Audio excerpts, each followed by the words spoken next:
ராமா, நீ கங்கை கரைக்கு எழுந்தருளிய போது அங்கே கங்கை கரையில் உன்னுடைய நண்பனான குகன் புறப்பட்டு வந்தான்.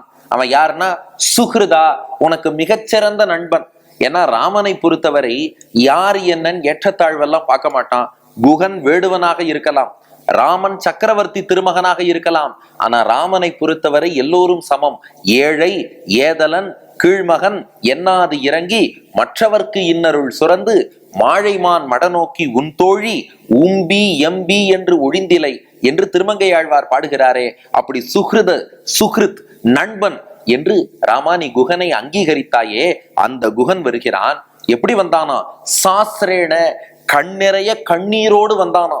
ஏன்னா இது வால்மீகி ராமாயணம் கோவிந்தராஜர் வியாக்கியானத்திலே கோவிந்தராஜர் தெரிவிக்கிறார், முன்பே ராமன் அயோத்தியில் வாழ்ந்த காலத்திலேயே அவ்வப்போது வேட்டை உள்ளிட்ட காரியங்களுக்காக இந்த கங்கை கரைக்கு வந்திருக்கிறான்.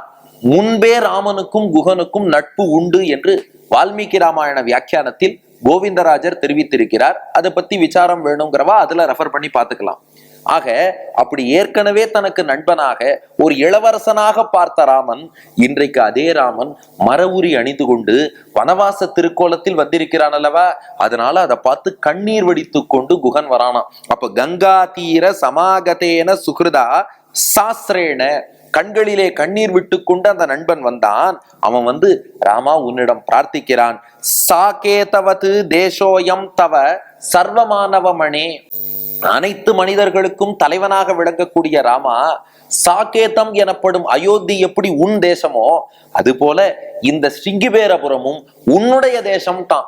அந்த ஸ்ருங்கிபேரபுரத்தில் வேடுவர் தலைவனாக குகன் இருக்கிறான். அந்த சிற்றரசுக்கு அவன்தான் தலைவன். ஆனா அவன் என்ன பண்ணிட்டான், அவனுக்கு விஷயம் தெரியும். நாம ஏதோ ஒரு பகுதிக்கு ராஜான்னு நம்மை நினைத்து கொண்டாலும் மொத்த பிரபஞ்சத்துக்கும் ராஜானா அது இறைவன் தான். அதனால குகன் என்ன சொல்லிட்டான், ராமா இதுக்கும் சேர்த்து மொத்த பிரபஞ்சத்துக்கும் நீதான் ராஜா. அதனால அடியேனுடைய ஊர் என் ஊருக்கு நீவான்னு சொல்லல,